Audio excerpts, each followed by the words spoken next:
Juda ham qiziqarli savol.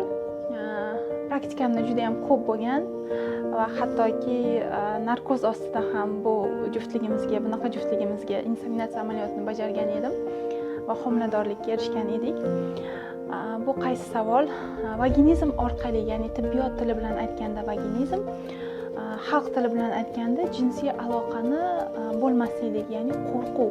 Bu ko'proq psixologik holat ham deya olamiz. Ya'ni shu jinsiy aloqadan qo'rquv holati, bu kabi bemorlarimizda albatta psixolog bilan birgalikda ish olib boramiz va vaginizm bo'lgan bemorlarimizga biz amaliyotimizda inseminatsiya va eko amaliyotini bajarganmiz va homiladorlik kuzatilgan.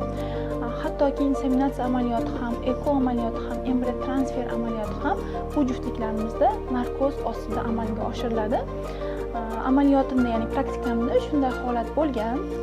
9 yillik birlamchi bepushtlik bilan vaginizm tashxisi bilan juftligimiz keldi va bu juftligimizda biz inseminatsiya amaliyotini narkoz ostida amalga oshirdik va aynan shu oyda bemorimiz homilador bo'ldilar va alhamdulillah farzandlarini qo'llariga olishga erishdilar.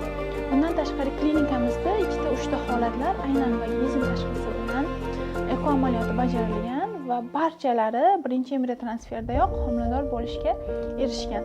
Vaginizm bu so'nggi chora emas, vaginizm bu qo'rqinchli holat emas. Bu albatta psixolog bilan birgalikda ginekolog, reproduktolog shifokor tomonidan yechimini topsa bo'la oladigan va farzandli bo'lishingizga imkon yaratadigan reproduktolog shifokorlar albatta mavjud va eko amaliyoti ham, inseminatsiya amaliyoti ham albatta bu kabi bemorlarimizda yuqori natijaga erishishlariga sababchi bo'la oladi.